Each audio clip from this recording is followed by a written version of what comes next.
Cette vidéo est assez spéciale parce qu'on va voir ensemble tout ce qu'il y a à connaître sur la géométrie analytique dans le plan et la géométrie analytique dans l'espace. Donc cette vidéo est principalement pour ceux qui aimeraient présenter l'examen d'admission en Polytech ou tout simplement agrandir ses connaissances en géométrie. Donc je vais d'abord commencer par rappeler la géométrie, ça parle de quoi? Ça parle des vecteurs. Donc, dans le plan, il y a deux types de vecteurs. Il n'y a pas deux types de vecteurs, un type de vecteur. Les vecteurs ont deux composantes, en X et en Y. On va dénoter ici l'axe IJ. Donc des vecteurs ont deux composantes et un vecteur s'écrit comme suit. La somme de deux composantes selon deux directions. Ça c'est tout.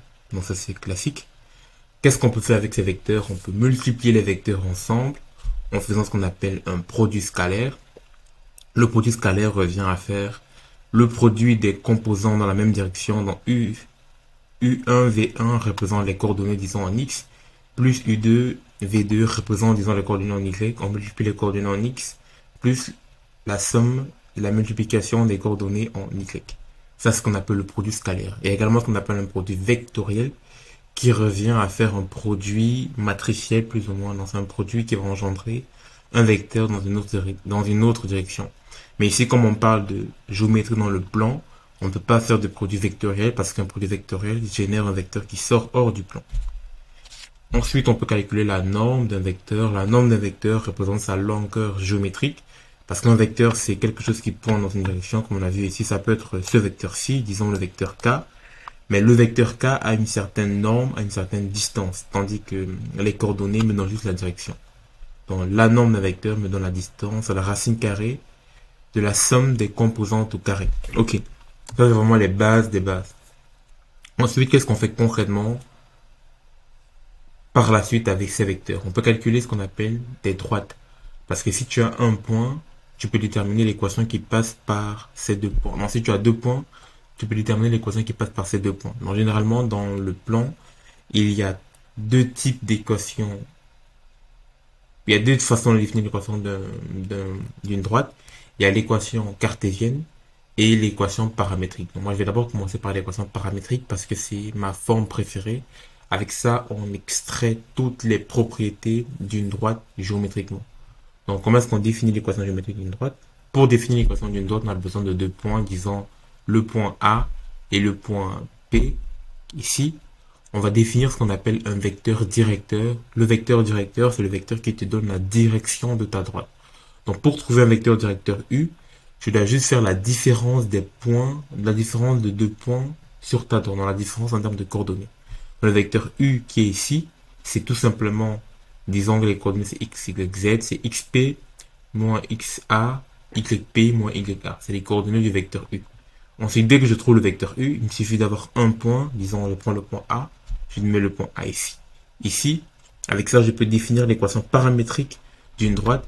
On appelle ça paramétrique ici parce que cette droite est définie par le paramètre R ici. Donc, si vous voyez avec moi ici, on a un R ici devant et ce R, c'est un paramètre.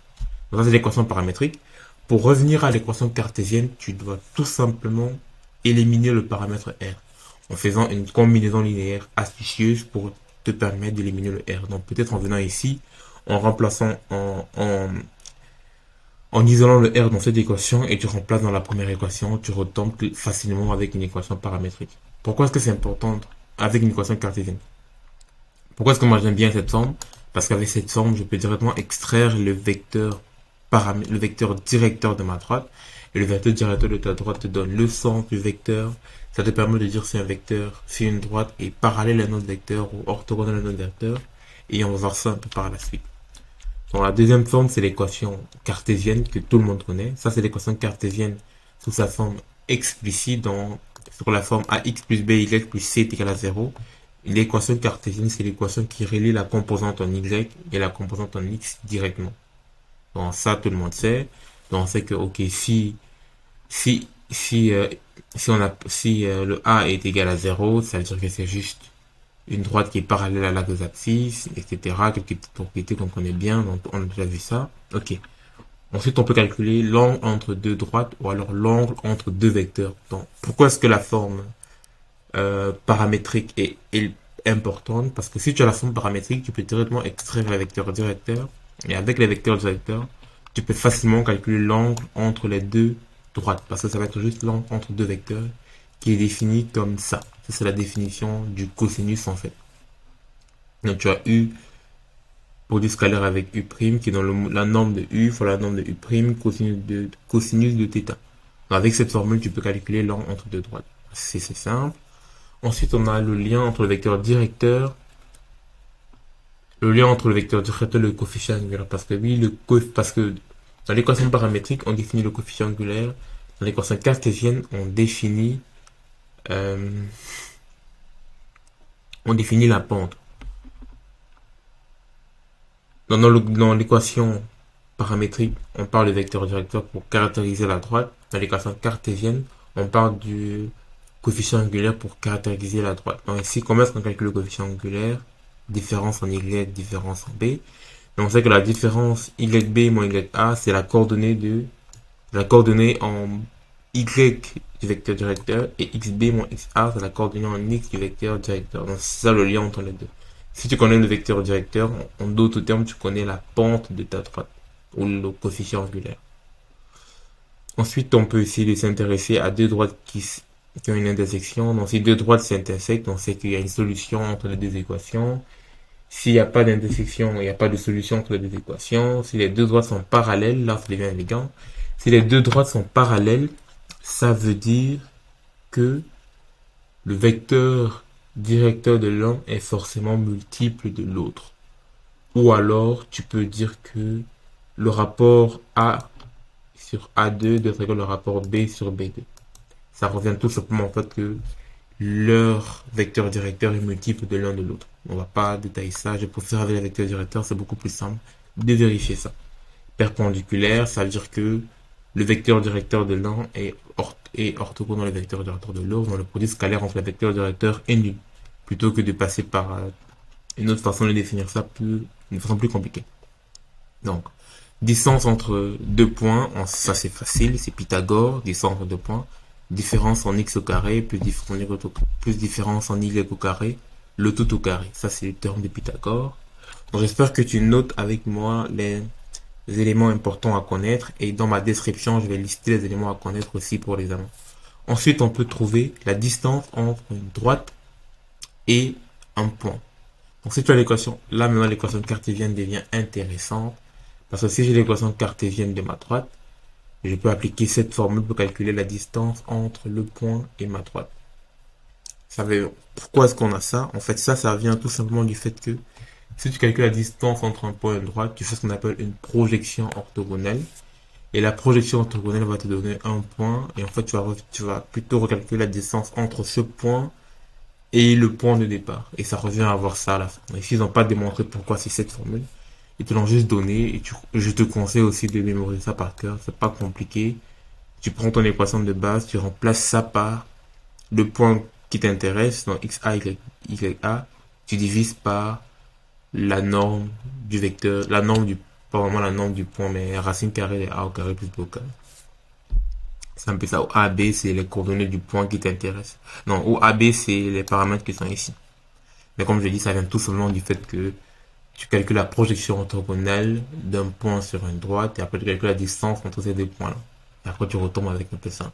Bon, ils n'ont pas mis la démonstration, c'est un peu dommage. On va pas faire les lieux des points, on va pas faire les coniques, on va pas faire tout ça. On va directement passer à la géométrie analytique dans l'espace. Moi, je vais faire que un peu géométrie analytique. Peut-être si vous vous intéressez, je vais faire un peu la géométrie classique, où on voit les lieux, on voit les tétraèdres, on voit les formes géométriques, mais c'est pas très élégant. Donc, d'abord faire ça. Ensuite, mais c'est pas que ça qu'il faut connaître à l'examen aussi, il faut connaître un peu tout ce qui est conique et lieu géométrique. Donc, dans l'espace, on a trois composantes, z, x, y, dont le vecteur a trois composantes. Le produit vectoriel, ça ne change pas. Tu multiplies les composantes entre elles et tu les additionnes. Bon, un peu pareil. Maintenant, ici, ce qui change, c'est le produit vectoriel qui est ici. C'est ça qui est un peu intéressant. Un produit vectoriel revient à faire en fait un déterminant de matrice. Et j'ai appris que on ne vous apprend plus à faire les déterminants en secondaire, je ne sais pas pourquoi, mais je peux peut-être vous rappeler ça rapidement. Donc si tu veux faire le produit vecteur entre deux vecteurs, ce que tu fais, c'est pas trop grave, Ce que tu fais, c'est tu vas placer, ça c'est ce qu'on appelle un déterminant. C'est simple. Et si tu auras la coordonnée x, tu vas dire x, y, z. Disons que j'ai deux vecteurs UV. Ça s'efface. Pourquoi? Je ne sais pas pourquoi ça c'est éphémère. Mais normalement, tu places x, y, z. Tu places les composants du vecteur U, du vecteur V. Donc ça c'est U et V. Donc U1, U2, U3, V1, V2, V3. Après, tu fais un déterminant. Donc, regarde sur Internet comment faire un déterminant ou comment faire un produit vectoriel. Il y a plein de vidéos. Ou même moi, dans mes vidéos précédentes, je parlais un peu de ça rapidement. Donc, tu vas facilement trouver déterminant, etc. ou produit vectoriel. Donc, ça va faire un produit vectoriel, c'est important. Ensuite, comment est-ce qu'on définit l'équation paramétrique d'un plan? Dans un plan, c'est un truc comme ça. Dans un plan, tu as une infinité de droites et une infinité de vecteurs directeurs. Mais ce qui se passe, c'est que toi, tu aimerais connaître un seul vecteur dans ton plan. Tu aimerais définir le vecteur AP. Donc, d'après un théorème mathématique, je ne sais pas trop le nom, je ne sais pas si c'est le théorème de Charles. Si tu es dans un plan et que tu veux définir une direction AP dans un plan, il te suffit uniquement de connaître deux vecteurs directeurs, V et U, parce que dans un plan, tu peux décomposer un vecteur en minimum deux composantes. Donc, avec deux composantes U et V, je peux reconstruire un vecteur AP. C'est ça en fait d'où vient la définition de l'équation paramétrique. Ça vient du fait que je veux connaître une direction AP dans un plan. Parce qu'il y a plein de directions, il y a une infinité de directions. Donc AP c'est une direction quelconque. C'est ce qu'on appelle AP, une direction quelconque. P c'est un point quelconque. A c'est un point connu. Donc je quitte un point connu A. Et je vais aller dans un point quelconque P. Et je me demande comment est-ce que j'arrive à ce point-là. Mais je sais que une direction peut être reconstruite. On peut construire une direction avec deux vecteurs U et V. Donc, je vais définir en fait AP comme la combinaison linéaire. Donc, c'est écrit ici, le plan pi peut être généré par une combinaison linéaire de deux vecteurs. Parce qu'une direction dans un plan est reconstruite minimum avec deux vecteurs, une combinaison de deux vecteurs. Donc, RU, RU et V, et avec des paramètres R et S. Donc, R et S, c'est des paramètres. Ici, c'est juste des paramètres quelconques. Ces paramètres, en fait, te disent que tu peux reconstruire AP avec n'importe quel multiple de ces vecteurs dans le même plan. En quelque sorte, c'est un peu ça. Donc, qu'est-ce qu'il te faut? Il te faut connaître le vecteur U et le vecteur V. Mais pour connaître un vecteur V comme ça, un vecteur U comme ça, il me faut deux autres points. C'est pour ça que pour déterminer l'équation d'un plan, tu as minimum besoin en termes de points, tu as minimum besoin de connaître trois points. En termes de vecteurs, tu as besoin de connaître minimum un point ou alors deux vecteurs. Et ça, c'est la définition. C'est exactement comme à la droite, juste que tu as un paramètre en plus. Donc, tu as le paramètre S en plus, donc tu as trois équations en plus. C'est juste ça. Ensuite, tu peux te débrouiller à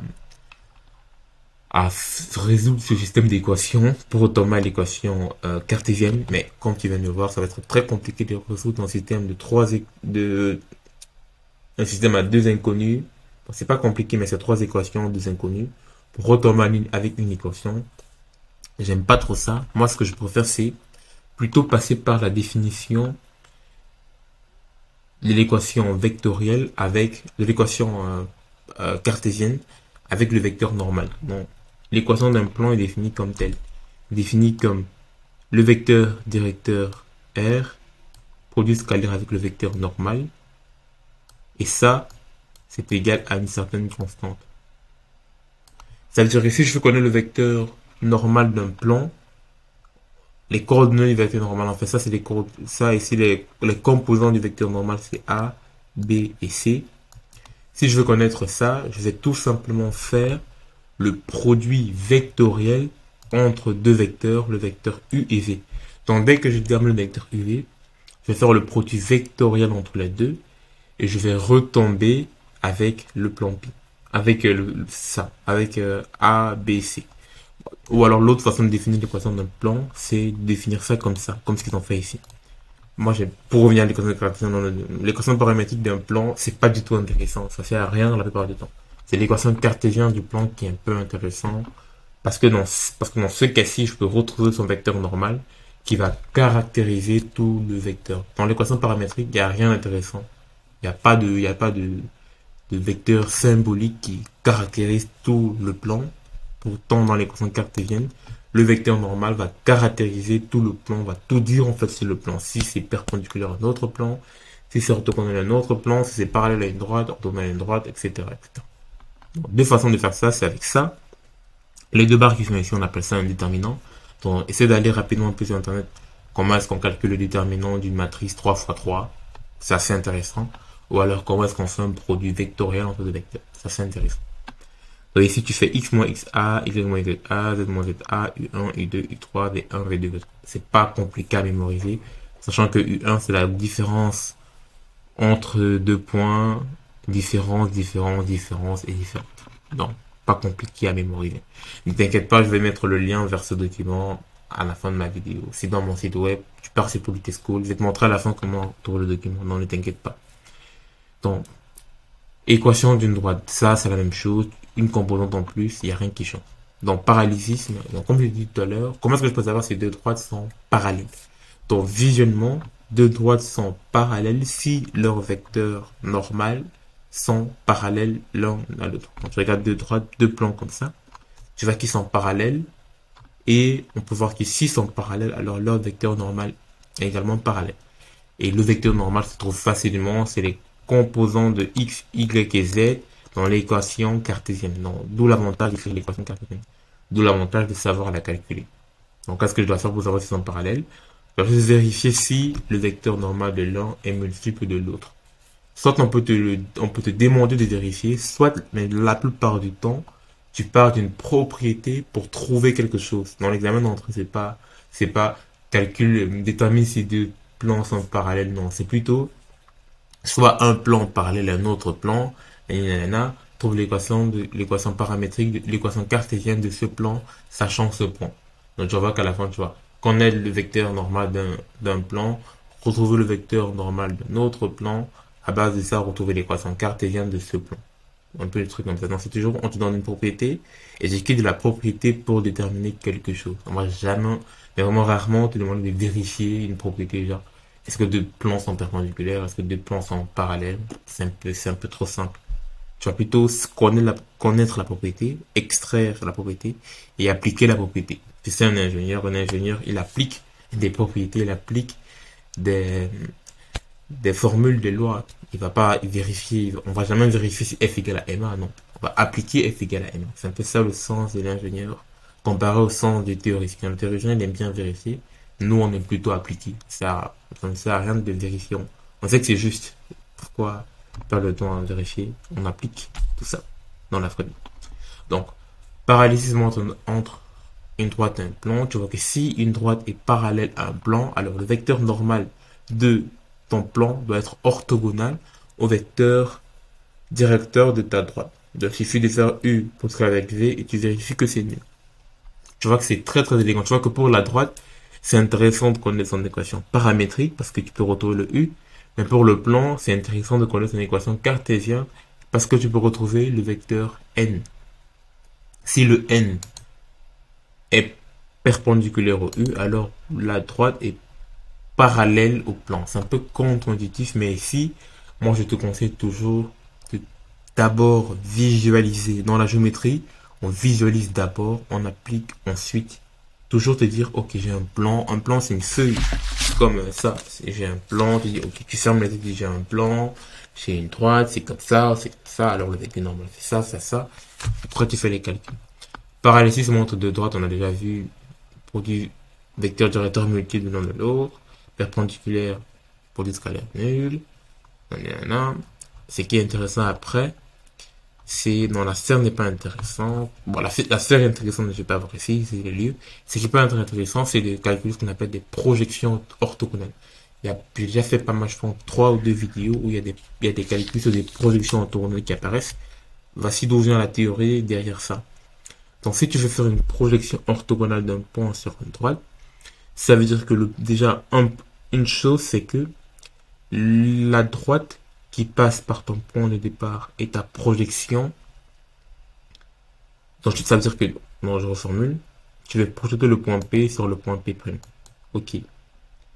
Et si tu as l'équation, tu vas prendre l'équation de ton plan et tu vas définir l'équation cartésienne de la droite qui passe par le point P et par le point P'. C'est la droite qui est ici.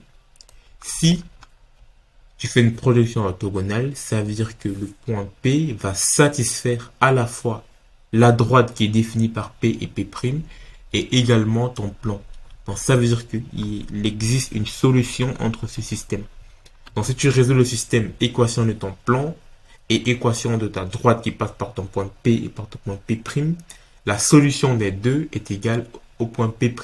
Parce que les deux auront une intersection uniquement à P'. Donc l'intersection de la droite qui passe par P, P' et le plan pi est solution. Donc cette solution, c'est ton point P'. Donc tu vas juste résoudre ce système de... C'est pas vraiment trois équations. Parce qu'ici, ils ont mis une forme cartésienne détaillée. Généralement, c'est deux équations. Bon, oui, ils ont mis trois parce que voilà, il y a trois inconnus, xp, yp, zp. C'est plus simple de faire ça comme ça. Mais la solution de cette équation, bah, c'est dans le point. Du coup, avec ce point, tu peux également faire aussi projection orthogonale d'un point sur une droite, c'est la même chose. La solution, donc tu vas ici, je ne suis pas vraiment compliqué, mais même chose toujours. Tu calcules l'équation de la droite qui passe par le point P, P'. Tu connais l'équation de ta droite et le point P', c'est la solution entre ces deux systèmes d'équations, ou ces trois sous une forme un peu plus détaillée. Ensuite, qu'est-ce qu'on peut faire? On peut calculer la distance entre, distance entre deux points, pas un problème. On peut faire distance entre un point et un plan, c'est un peu comme ce que j'ai vu, on a fait tout à l'heure. C'est la même chose que distance entre un point et une droite. Jusqu'ici, c'est l'équation d'un plan. Et jusqu'ici en bas, c'est A, B, C. Avant, c'était AB, il n'y avait pas de C. Il n'y avait pas de sigma parce que c'était toujours 0. Donc, c'est exactement la même formule que distance entre un point et une droite. Juste que tu rajoutes le C et le delta.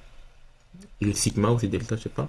Et le C au dénominateur. Donc, c'est quasiment la même formule. Et aussi, tu peux aussi faire distance entre un point et une droite. Bon, ça, on a déjà fait, distance entre un point et une droite. Mais s'ils ont mis ça sous une autre forme, un peu plus simple, je trouve. Pas simple parce qu'il faut... Parce que si tu as un produit vectoriel, et faire le produit vectoriel de P, A, quoi, U, ça devient compliqué, sachant que le point P,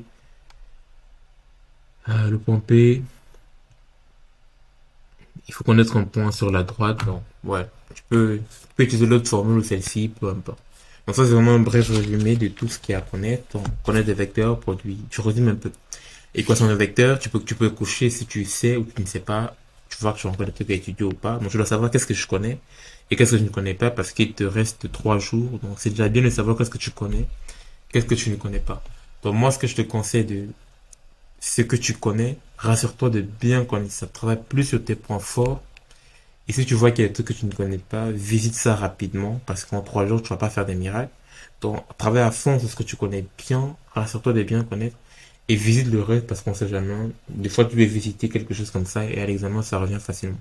Donc, tu dois connaître équation paramétrique, non, déjà vecteur ou du scalaire, équation paramétrique d'une droite, équation cartésienne d'une droite, angle entre deux droites, propriété de deux droites parallèles orthogonales, distance entre deux points et distance entre un point et une droite, équation d'un plan paramétrique et équation d'un plan cartésien, détermination du vecteur normal avec la définition du déterminant des deux vecteurs dans le plan et du vecteur position AP, parallélissime entre deux plans, vecteur normal parallèle, orthogonalité, vecteur normal orthogone, parallélissime entre droite et plan, entre le vecteur normal et le vecteur directeur, projection orthogonale d'un point sur un plan, projection orthogonale d'un point sur une droite, distance entre un point et une droite et distance entre un point et un plan. C'est tout.